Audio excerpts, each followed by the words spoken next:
निवेदन है। गीता पढ़ो, गीता पढ़ाओ, गीता सुनो, गीता सुनाओ, घर घर गीता पहुंचाओ। और इस मुहिम का आप सब हिस्सा बन जाओ। तो आप लोग जितने गंभीर लोग हैं, हम देख रहे हैं वो लगभग 1.5-2 साल होने वाला है। और बहुत ही गंभीरता पूर्वक आप लोग श्रवण कर रहे हैं। और श्रवण करते ही नहीं हैं, अपने साथ अन्यों का कल्याण करने के लिए उनको भी आमंत्रित करते हैं, उनको भी फोन करते हैं, उनको भी बुलाते हैं कि आप आइए। हम और आप मिल करके एक एक श्लोक समझते हैं और अपने मानव जीवन को धन्य करते हैं, कल्याण मार्ग पर आगे बढ़ाते हैं। तो जो लोग ऐसा कर रहे हैं वो विशेष गुरु परंपरा और कृष्ण के कृपा पात्र हैं। क्योंकि बिना ठाकुर जी की कृपा के, बिना गुरु की कृपा के कोई व्यक्ति प्रचार में सफल तो बहुत दूर की बात रही, प्रयास भी शुरू नहीं होंगे उसके। प्रचार नहीं करेगा, वो सब कुछ करेगा वो जो, क्योंकि प्रचार करना बिना कृपा के संभव नहीं है। और वो तभी कर सकता है प्रचार जब उस पर भगवान और गुरु की विशेष कृपा हो। अदरवाइज और सब कुछ कर लेगा, ये प्रचार संभव नहीं है। लोगों को भगवान की चेतना में लगाना ये संभव नहीं है। लेकिन जो प्रेमी भक्त है, जो द्वेषी नहीं है, वो इसको बड़े उत्साह के साथ करते हैं और बड़े गंभीरता पूर्वक भगवान की शिक्षाओं को जन जन तक पहुंचाते हैं। तो आप में से जो लोग ऐसा कार्य कर रहे हैं गंभीरता पूर्वक, वो बधाई के पात्र हैं। और आप सबसे निवेदन है, कृपया इसको और गंभीरता से करें, जिससे अधिक से अधिक लोगों को आध्यात्मिक चेतना दी जा सके। और इस संसार में लोग कष्ट पा रहे हैं, दुखी हैं, क्लेश में हैं, लेकिन फिर भी वो आध्यात्मिक चेतना को गंभीरता से नहीं ले रहे हैं। वो केवल उन्हीं उलझनों में, उन्हीं क्लेश में, उन्हीं पारिवारिक आसक्तियों में, उन्हीं पारिवारिक आर्थिक उलझनों में खपाए पड़े हैं अपने को। और आनंद का मौका दे रहे हैं गुरु और कृष्ण, लेकिन वो बड़े भाग्यवान जीव नहीं हैं, इसलिए वो उसे स्वीकार नहीं कर रहे हैं। लेकिन जो भाग्यवान हैं, और साधारण भाग्यवान नहीं, ब्रह्मांड ब्रह्मते कौन भाग्यवान जीव, गुरु कृष्ण प्रसादे पाए भक्ति लता बीज। तो वो बड़े भाग्यशाली लोग हैं जिन पर गुरु और कृष्ण की कृपा है। तो ऐसे भाग्यशाली जीव प्रचार को गंभीरता से लेते हैं और वो प्रत्येक जीव को गुरु और कृष्ण की सेवा में लगाते हैं। तो आप सबसे निवेदन है, कृपया प्रचार को गंभीरता से लें। तो आज का श्लोक 67 श्लोक है, जो कि बहुत ही महत्वपूर्ण है। कैसे व्यक्ति का पतन होता है, इस पे चर्चा चल रही है।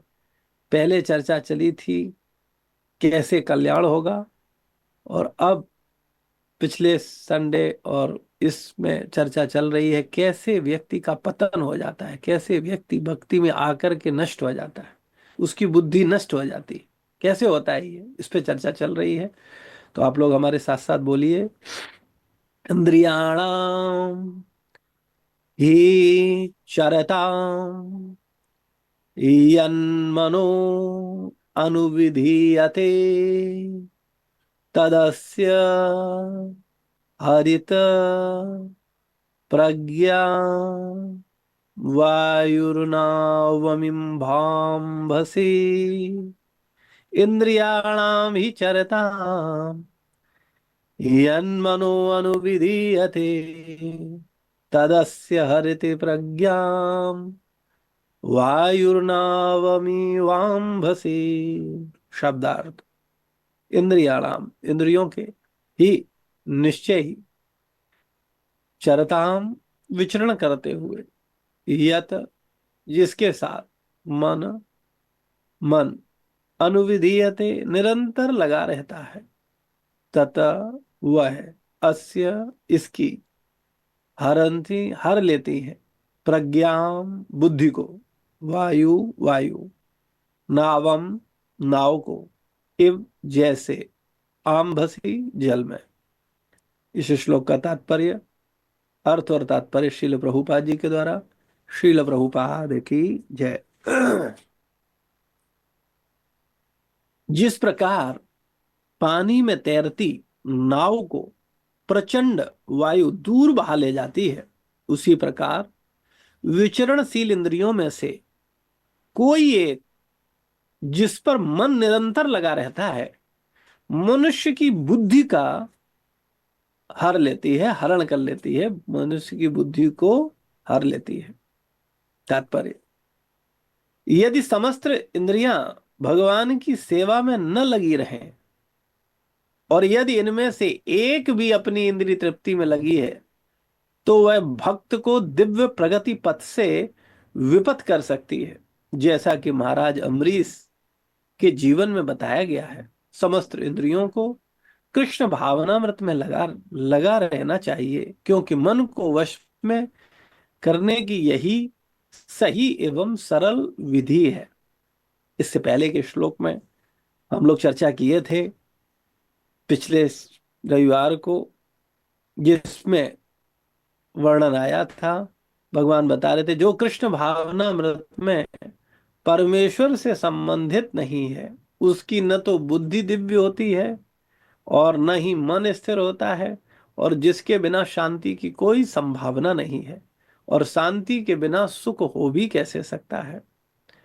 तो यहाँ बताया जा रहा है कि बुद्धि नहीं है लोगों के पास, लेकिन वो मानते नहीं है कि मेरे पास बुद्धि नहीं है। वो सोचते हैं बहुत बड़ी बुद्धि है उनके पास। लेकिन भगवान क्या कह रहे हैं, जो परमेश्वर से संबंधित नहीं है उसका बुद्धि स्थिर नहीं है। और जिस प्रकार पानी में तैरती नाव को प्रचंड वायु दूर बहा ले जाती है, उसी प्रकार विचरणशील इंद्रियों में से कोई एक जिस पर मन निरंतर लगा रहता है, मनुष्य की बुद्धि को हर लेती है। तो हम लोगों को विचार करना चाहिए कि यहां चर्चा चल रही है समस्त इंद्रियां भगवान की सेवा में लगी हों। अगर एक इंद्रिय,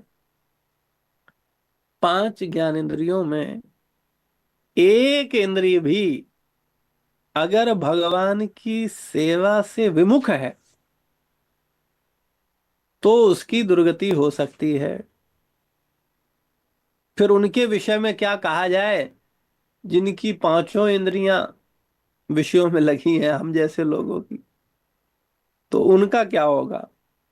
इस पर विचार करना चाहिए। यहां भगवान सावधान कर रहे हैं कि हमें समस्त इंद्रियों से भगवान की सेवा करनी है।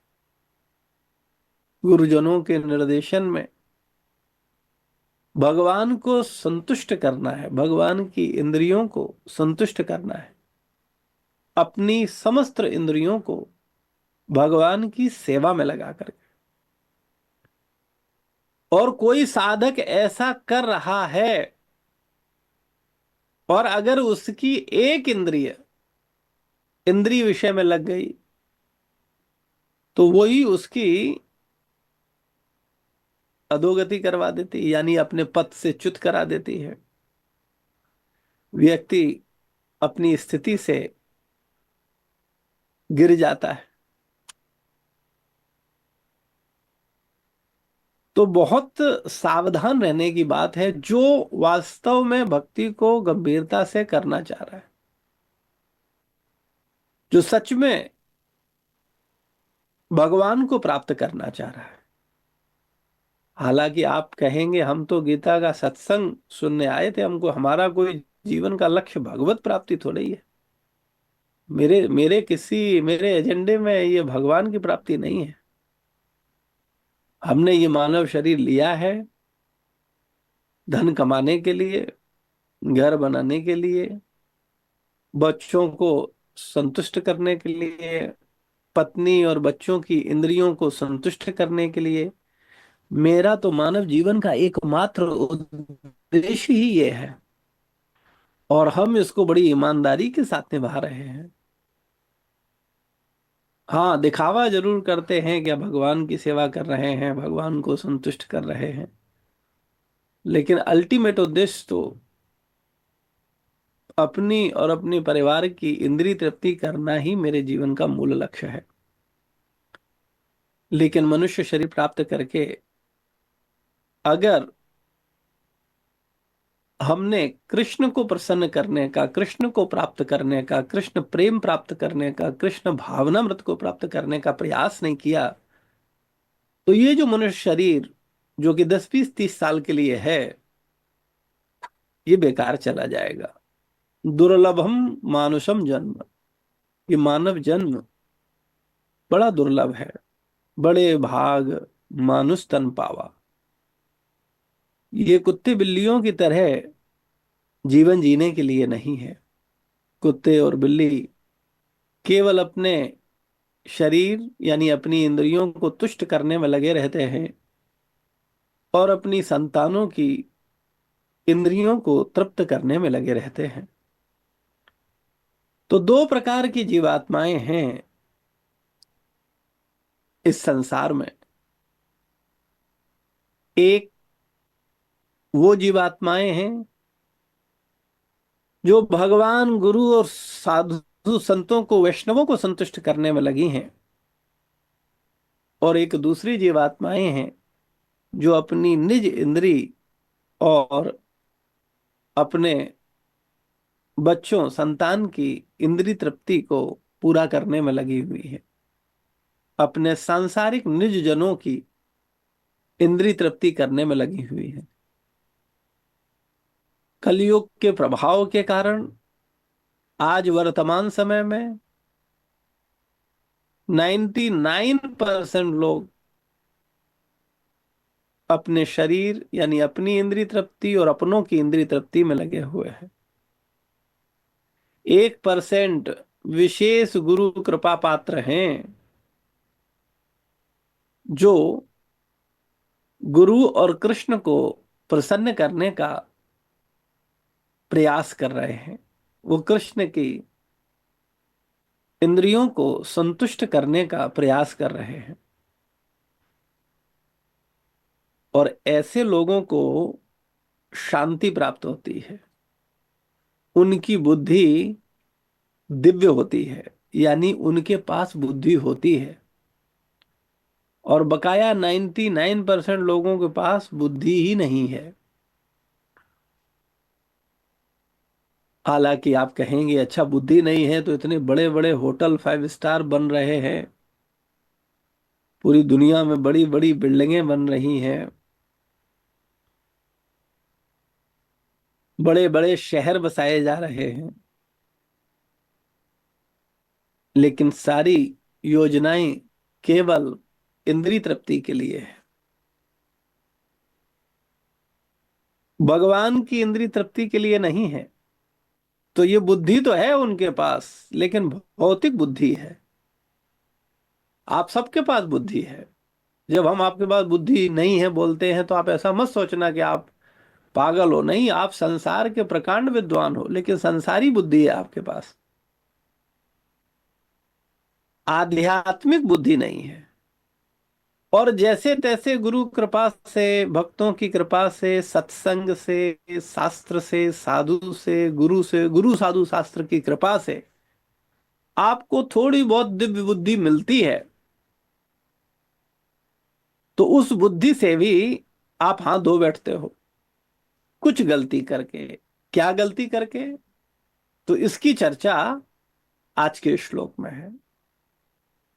भगवान क्या कह रहे हैं कि जब व्यक्ति का मन अपनी एक इंद्रिय में लगता है, कोई भी व्यक्ति अगर एक इंद्रिय पर निरंतर मन लगा रहता है तो उसकी बुद्धि हर लेती है। और उदाहरण दिया गया, जैसे पानी पर तैरती नाव को प्रचंड वायु दूर बहा ले जाती है, दूर कर लेती है, उसी प्रकार विचरणशील इंद्रियों में से कोई एक इंद्रिय जिस पर मन निरंतर लगा रहता है, मनुष्य की दिव्य बुद्धि को, शब्दों पे ध्यान देना, मनुष्य की दिव्य बुद्धि को हर लेती है। और दिव्य बुद्धि ही बुद्धि है, बकाया बुद्धि ही नहीं है। अब ये गीता की भाषा की बात है, भगवान की भाषा की बात है। संसार की भाषा की बात नहीं है। संसार के लोग तो विद्रोह कर देंगे कि अरे ऐसे कैसे कह दिया, हमारे पास बुद्धि नहीं है। लेकिन भगवान की भाषा में, क्योंकि संसार का उद्देश्य अलग है और भगवान हमें जीवन का कोई और उद्देश्य बता रहे हैं। वो कह रहे हैं कि बुद्धि वही है जो आनंद दिलाए, बुद्धि वही है जो शांति दिलाए, बुद्धि वही है जो मुक्ति दिलाए। और शांति नहीं है, आनंद नहीं है, मुक्ति नहीं है, और आप बोलते हो हमारे पास बहुत बुद्धि है, तो तुम मूर्खानंद हो। मानते रहो अपने आप को बड़ा विद्वान, समझाते रहो दो चार लोगों को 2-2 घंटे फोन करके, लेकिन हो मूर्ख। बहुत मुश्किल है लोगों का, क्या किया जाए। उदाहरण के लिए भरत महाराज, भरत महाराज पूर्ण समर्पित भक्त थे, चक्रवर्ती सम्राट थे, सब छोड़ करके चले गए जंगल में भगवान की आराधना करने के लिए। रानियां छोड़ दी, पुत्र पुत्रियां छोड़ दी, पूरा राजपाट छोड़ दिया, जंगल में चले गए। क्यों चले गए? भगवत प्रेम को प्राप्त करने के लिए। क्योंकि बुद्धि थी उनके पास। कौन सी बुद्धि थी? दिव्य बुद्धि थी, आध्यात्मिक बुद्धि थी, वास्तविक बुद्धि थी। और उस बुद्धि के, क्योंकि बुद्धि ही निर्णय देती है कि पकड़ो या छोड़ो, तो उनकी बुद्धि ने निर्णय दिया कि संसार तो छूटेगा ही छूटेगा, मृत्यु कभी भी होगी और ये सब संसार की चीजें छूट जाएंगी। और छूटेंगी नहीं, छीन ली जाएंगी, क्योंकि कोई छोड़ना नहीं चाहता। अगर आपसे पूछो, हमसे पूछा जाए कि भैया तुम ये सब छोड़ोगे, तो हम कहेंगे ना ना, हम कुछ नहीं छोड़ेंगे, हमको सब चाहिए। लेकिन मृत्यु क्या करेगी? सब छीन लेगी। तो उनकी दिव्य बुद्धि ने कहा कि जब सब छिन ही जाएगा, तो छिनने का जो कष्ट होगा इससे बचा जाए, तो खुद ही छोड़ दिया जाए। भाई इसको सरल भाषा में समझो, आप खुद छोड़ दो घर को, परिवार को, या घर की आसक्ति को, परिवार की आसक्ति को खुद छोड़ दो, और नहीं तो मृत्यु छीन लेगी। तो जब छीनेगी कोई, तो बहुत दुख होगा। क्योंकि छीनने के बाद आप तो रहोगे, मृत्यु के बाद ऐसा नहीं है कि आप नहीं रहोगे। हम लोगों के साथ यही प्रॉब्लम है, हम लोग इतनी सी बात नहीं समझते कि मरने के बाद भी हम रहने वाले हैं एज इट इज, कहीं कोई अंतर पड़ने वाला नहीं है। अगर आपसे जीते जी कोई व्यक्ति आपकी घर संपत्ति परिवार छीन ले, तो आप कितना कष्ट में होगे, आप अभी इस बात को समझ भी नहीं पाओगे। और आप स्वेच्छा से दे दो कि भाई ये घर हमने दान कर दिया, ये सब से हमने अपने को अलग कर लिया है, अब हमें किसी से कोई लेना देना नहीं है, तो कोई दिक्कत नहीं, बड़ा खुशी खुशी हो जाएगा ये कार्य। तो भरत महाराज के पास दिव्य बुद्धि थी, उन्होंने स्वेच्छा से निर्णय लिया कि ये साम्राज्य, मृत्यु कभी भी आएगी और छोड़ना पड़ेगा। और इसमें फंसे फंसे परिवार में, पत्नी में, बच्चे में, साम्राज्य में, मेरी इनमें आसक्ति हो रही है। और मरते समय अगर इन सब का स्मरण हो गया तो अधोगति हो जाएगी, मानव जीवन का जो लक्ष्य है वो छूट जाएगा।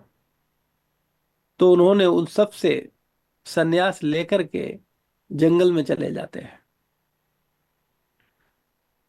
लेकिन जंगल में एक घटना घटती है। गंडकी नदी के किनारे भगवान का एकांत में ध्यान करते हैं, निरंतर चिंतन करते हैं, भगवान से प्रेम करने का अभ्यास करते हैं, हरे कृष्ण महामंत्र का गंभीरता पूर्वक कीर्तन करते हैं। हरे कृष्णा कृष्णा कृष्णा हरे हरे, हरे राम राम राम हरे हरे। अचानक ये घटना घटती है। एक हिरनी जो गर्भवती होती है, वो पानी पीने आती है, सिंह की दहाड़ से घबरा जाती है, भागती है, उसका गर्भ गिर जाता है, हिरनी की मृत्यु हो जाती है, और वो बच्चा वहीं नदी में बहने लगता है। और भरत महाराज को दया आ जाती है कि अरे, और उसको वहां से वो उठाते हैं, बचाते हैं, और बचा करके उसको अपने आश्रम पर ले आते हैं। अब उनकी एक इंद्रिय, नेत्र, क्योंकि समस्त इंद्रियों को भगवान की सेवा में लगा रखा था, लेकिन उनका नेत्र हिरण पर टिक जाता है। हिरण की हरकतों को देखते हैं, उछल कूद देखते हैं, और उसमें बड़े आसक्त हो जाते हैं, और उनकी आध्यात्मिक बुद्धि का हरण हो जाता है, और भौतिक बुद्धि हावी हो जाती है। अब भौतिक बुद्धि क्या विचार देती है, भौतिक बुद्धि क्या समझाती है, आध्यात्मिक बुद्धि बन करके। ऐसा हम लोगों के साथ भी होता है, हम लोगों को लगता है हम बड़े आध्यात्मिक हैं, लेकिन वो भौतिक बुद्धि का प्रभाव होता है कि हम उसी में फंसे होते हैं।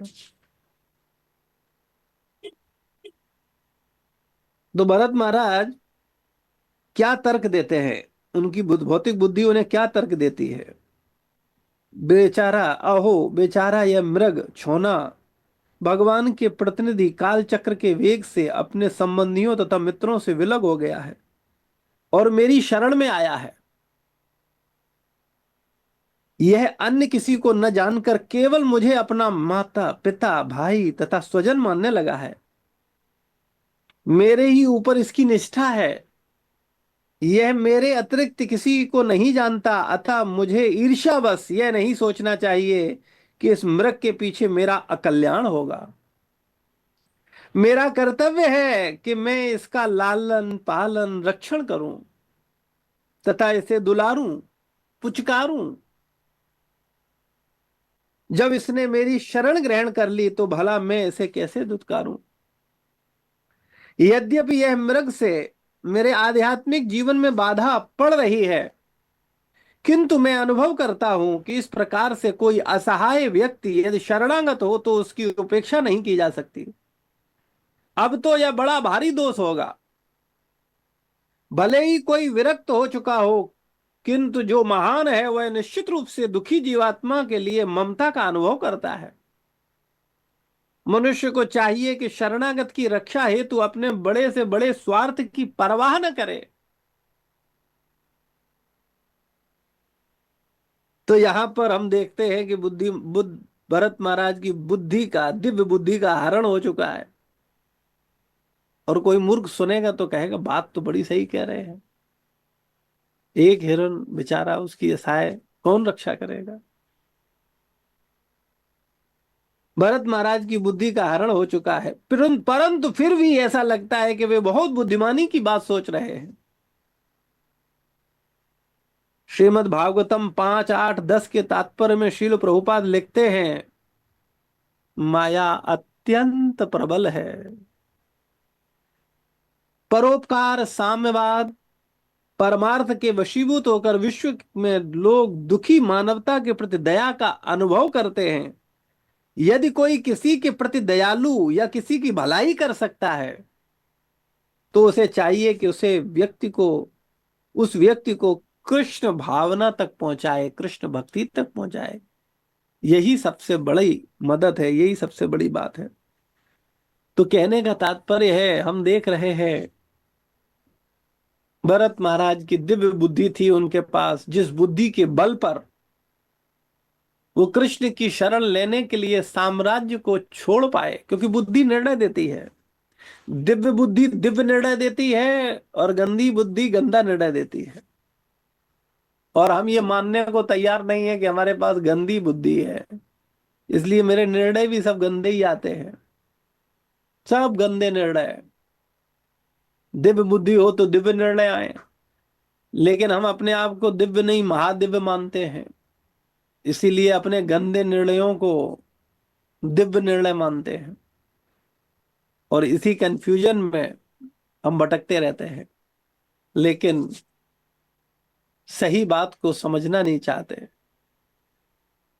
इस संसार में सब मनमौजी हैं। अपने मन से चलना चाहते हैं, अपने मन के अनुसार करना चाहते हैं, गुरु और कृष्ण के अनुसार नहीं चलना चाहते। ये हमारी सबसे बड़ी समस्या है। तो हम सब लोगों को अपनी इस गंदी बुद्धि को, भौतिक बुद्धि को आध्यात्मिक दिव्य बुद्धि में परिवर्तित करना होगा, तब काम बनेगा। और ये कैसे होगा? समस्त इंद्रियों को भगवान की सेवा में लगाने से। एक भी इंद्रिय इधर उधर जाएगी तो मामला गड़बड़ हो जाएगा। और एक बात समझिए, कैसे ये बुद्धि का हरण होता है। 5 इंद्रियां हैं, और मन लगाम है, और बुद्धि सारथी है। कहने का तात्पर्य, इंद्रियों से मन श्रेष्ठ है, और मन से बुद्धि श्रेष्ठ है। लेकिन इन इंद्रियों को मन कंट्रोल करता है। लेकिन जब किसी एक इंद्रिय में मन आसक्त हो जाता है, तो मन उसी एक का होके रह जाता है। और जब मन उसी एक का होके रह जाता है, तो जिस बुद्धि को यह निर्णय देना चाहिए कि तुम इस एक से बाहर निकलो, वो बुद्धि भी उसी का समर्थन कर देती है। तो व्यक्ति अपनी स्थिति से गिर जाता है। तो हमको बहुत गंभीरता पूर्वक विचार करना चाहिए, मेरे जीवन का लक्ष्य क्या है। चाहे स्त्री हो, चाहे पुरुष हो, चाहे वृद्ध हो, चाहे बच्चा हो, उसे ये प्रश्न करना चाहिए अपने आप से कि वो कितने दिन के लिए इस संसार में है। कभी भी वो इस संसार को छोड़ करके चला जाएगा अचानक, और इस संसार पर कोई फर्क नहीं पड़ेगा। किसी को कोई फर्क नहीं पड़ेगा। हाँ, कुछ दिन रोएंगे, अरे हाँ बेटा था, पति था, पत्नी थी, बड़ी अच्छी थी भाई, ये करती थी। वो काहे के लिए रोएंगे? अपनी सुविधाओं के लिए। धीरे धीरे अभ्यस्त हो जाएंगे, हाँ ठीक है अब चला गया है, अब अपनी इंद्रिय तृप्ति इसके माध्यम से नहीं होगी, खुद ही व्यवस्था करनी पड़ेगी। और फिर अपनी जुगाड़ तुगाड़ कर लेता है। उसकी इंद्रिय तृप्ति उस व्यक्ति को छोड़ करके अन्य जीवों के माध्यम से होने लगती है, और उसको बिल्कुल भूल जाता है। लेकिन हम अधोगति में चले जाते हैं अपनी गलत आसक्ति के कारण, अपनी गलत बुद्धि के कारण। तो अगर थोड़ी भी बुद्धि है हमारे पास, तो विचार करो कि आप कब तक इस संसार में हो। अगर आप हमेशा से हो, हमेशा रहोगे, फिर आपको 9:30 से 10:30 संडे समय देने की आवश्यकता नहीं है। आपको गीता, नाम, चिंतन, मनन, इनकी कोई आवश्यकता, क्योंकि आप तो हमेशा से हो, हमेशा रहोगे। तो जो कर रहे हो, जो इकट्ठा कर रहे हो, वो आपके पास हमेशा से है और हमेशा रहेगा। और अगर तुम्हारी बुद्धि में ये छोटी सी बात जा पाती है, बहुत मुश्किल है, क्योंकि द्वेषी व्यक्ति सुन करके भी नहीं सुन पाएगा। भगवान भगवत गीता में बताते हैं, हे अर्जुन, तुम मुझसे प्रेम करते हो, मुझसे द्वेष नहीं करते, इसलिए मैं तुम्हें जो ज्ञान दे रहा हूं इसको तुम ले पाओगे। मैं जानता हूं बहुत सारे धूर्त है, वो कुछ नहीं ले पाएंगे, वो द्वेष के कारण कुछ प्राप्त नहीं कर पाएंगे। लेकिन जो प्रेमी है वो समझ पाएंगे, जो द्वेष नहीं करते हैं वो समझ पाएंगे कि क्या चर्चा चल रही है, क्या विषय है, क्या गलती हो रही है, कहाँ सावधानी करनी है, कैसे अपने जीवन को सदगति देनी है। वो उस पर काम करेंगे, और वो अपने लक्ष्य को प्राप्त भी करेंगे। और ऐसा नहीं है, आप में से बहुत लोगों ने काफी चेतना को प्राप्त किया है। लेकिन प्रश्न यही है कि अब उतनी चेतना से ऊपर जाना है या उतने से नीचे आना है। शुद्धता अनंत है, और गंदगी भी अनंत है। आप अनंत शुद्धता, समर्पण, शरणागति की ओर बढ़ रहे हैं, या अनंत गंदगी, स्वामित्व, भोक्ता की ओर बढ़ रहे हैं, इसका चिंतन स्वयं करना होगा। और अगर स्वयं अपना परीक्षण नहीं कर सकते तो गंभीरता पूर्वक परीक्षण करवाना होगा, पूछना होगा मेरी स्थिति क्या है। सब संत बोलते हैं हमें अपने दोष नहीं दिखते हैं, उदाहरण देकर के बताते हैं, जैसे किसी को अपनी पीठ नहीं दिखती है, ऐसे ही हमें हमारे दोष नहीं दिखते हैं। तो अगर हम अपने दोषों को देखना चाहते हैं तो हमें गुरु की शरण में जाना चाहिए। क्योंकि अगर ईर्ष्यालु की शरण में जाओगे तो वो तो कुछ और ही दृष्टि रखेगा। लेकिन अगर आप अपने पिता के पास जाओगे, माता के पास जाओगे, गुरु के पास जाओगे, जो स्वाभाविक दयालु हैं, उनसे पूछोगे तो वो बताएंगे तो ये तुम्हारे अंदर दोष है, ये कमी है, इसको दूर करो। अब माता पिता चूंकि आध्यात्मिक चेतना नहीं रखते हैं, इसलिए वो भौतिकता में बोलते हैं हाँ तुम्हारे अंदर कमी है, तुम्हें 1 लाख रुपया कमाना चाहिए, तुम 50,000 ही कमा रहे हो, ये ठीक नहीं है, कुछ तरक्की करो, बढ़िया सा शादी करो, बढ़िया चारों चीजें करो, आहार करो, तब तुम बुद्धिमान हो, निद्रा लो बढ़िया से तब तुम बुद्धिमान हो, मैथुन करो अच्छे से तब तुम बुद्धिमान हो, अपनी सुरक्षा की योजनाएं बनाओ। हाँ ठीक है, अब बेटा तुम बिल्कुल सेट हो गए हो, ये बहुत अच्छा है। क्योंकि उनके पास भौतिक बुद्धि है तो वो भौतिक भला चाहते हैं आपका। लेकिन आध्यात्मिक गुरु की शरण में जब जाते हैं तो पता चलता है कि हम शरीर नहीं आत्मा हैं, और हम कभी भी शरीर छोड़ देंगे, और कैसे हम भगवान के प्रेम को, भगवान को प्राप्त करें। तो इस श्लोक के मूल विषय पर चलते हैं। जिस प्रकार पानी में तैरती नाव प्रचंड वायु को दूर बाहर ले जाती है, उसी प्रकार विचरणशील इंद्रियों में से कोई एक जिस पर मन निरंतर लगा रहता है, मनुष्य की बुद्धि को हर लेती है।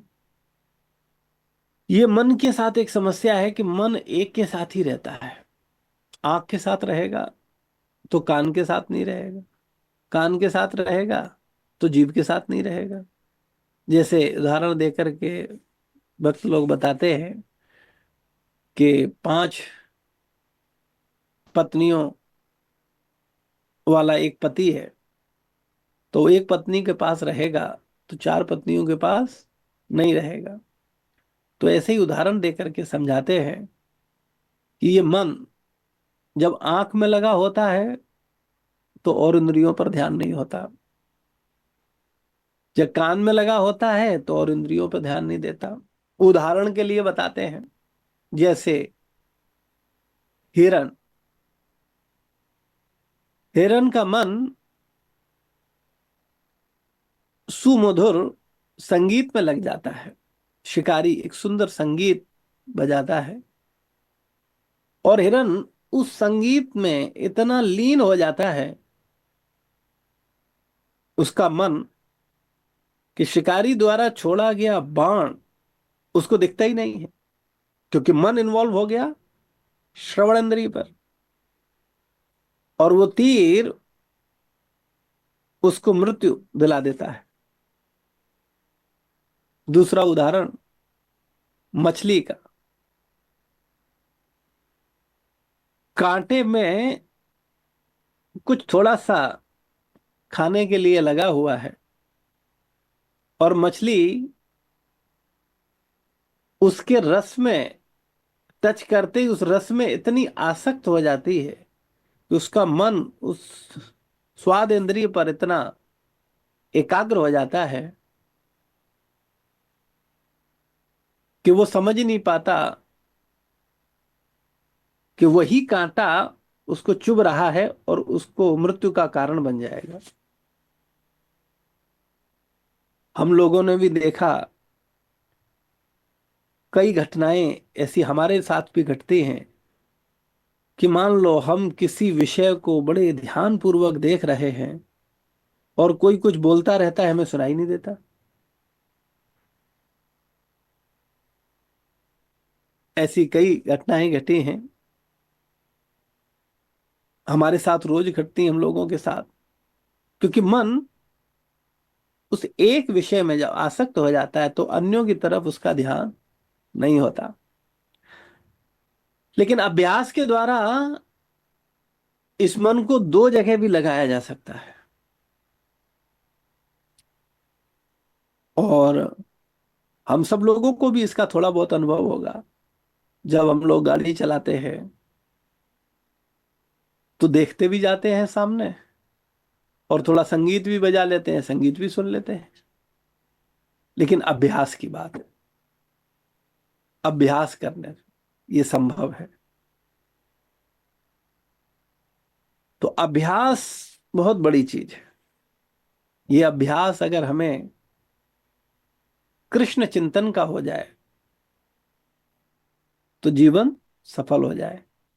निरंतर कृष्ण चिंतन, कृष्ण सेवा चलती रहे, कृष्ण नाम अंदर ही अंदर चलता रहे, हरे कृष्ण कृष्ण कृष्ण हरे हरे, हरे राम राम अंदर हृदय में निरंतर चलता रहे। और संसार में रह करके संसारी कार्यकलाप करते रहें, लेकिन हृदय में निरंतर कृष्ण चिंतन, निरंतर कृष्ण चिंतन,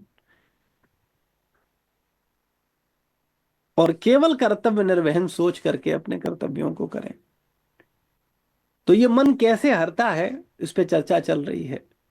तो जब मन एक विषय पर केंद्रित होता है, एक इंद्रिय पर, तो उसमें इतना डूब जाता है कि वो बुद्धि का भी हरण कर लेता है, और बुद्धि भी समर्थन दे देती है, हाँ ठीक है ऐसा कर लो, भले ही मृत्यु क्यों ना हो जाए। तो जो बुद्धिमान लोग हैं वो इन पर विचार करते हैं और अपनी दिव्य बुद्धि, समर्पित बुद्धि, देखो दिव्य बुद्धि किसे बोलते हैं, बड़े सरल भाषा में समझ लो, शरणागत बुद्धि ही दिव्य बुद्धि है। समर्पित बुद्धि ही दिव्य बुद्धि है। भगवान ने कुछ कहा, अगर हम उस बात को प्रधानता दे रहे हैं तो वो दिव्य बुद्धि है। और अगर हम अपने दिमाग से उसको कुछ का कुछ कर रहे हैं तो गड़बड़ है। तो हम सब लोगों को प्रयास करना चाहिए कि कैसे हम अपनी इंद्रियों को भगवान की सेवा में लगाएं, और अपने मन और अपनी बुद्धि की रक्षा कर पाए, क्योंकि मन सदैव भगवान में लगा रहे, बुद्धि सदैव भगवान की सेवा में लगी रहे। तो दो प्रकार के लोग हैं, एक भगवान की सेवा में लगे रहते हैं भगवान को संतुष्ट करने के लिए, और दूसरे अपनी निज इंद्रियों को संतुष्ट करने में, या निज जनों की इंद्रियों को संतुष्ट करने में लगे रहते हैं। उदाहरण स्वरूप, इस संसार में प्रत्येक व्यक्ति अपनी सुख सुविधा का ध्यान देता है और भगवान की सुख सुविधा का ध्यान नहीं देता है। लेकिन जो भगवान की सुख सुविधा का ध्यान देते हैं, भगवान उनकी सुख सुविधा का ध्यान रखते हैं। हालांकि भक्त भगवान से कोई अपेक्षा नहीं करता है, लेकिन भगवान के पास किसी चीज का अभाव नहीं है। तो ये प्रेम का आदान प्रदान भक्त और भगवान के बीच में अलग अलग प्रकार से चलता रहता है। किसी को भगवान देकर प्राप्त प्यार करते हैं, और किसी से भगवान लेकर के प्यार करते हैं। भगवान जानते हैं कि इसको देने से इसका बुद्धि खराब नहीं होगा और ये मेरे पास आ जाएगा, और भगवान जानते हैं कि इसका ले लेने से इसकी बुद्धि ठीक होगी, उसको ले लेते हैं। लेकिन दोनों ही अवस्था में भगवान का प्रेम है। माता पिता का पुचकारना भी प्रेम है, गुरु का पुचकारना भी प्रेम है, और उनका दुत्कारना भी प्रेम है, उनका डांटना भी प्रेम है। बल्कि और ईमानदारी की बात देखी जाए थोड़ी बुद्धि अगर हो तुम्हारे पास तो। दुत्कारने, डांटने, मारने में पुचकारने से ज्यादा प्रेम है।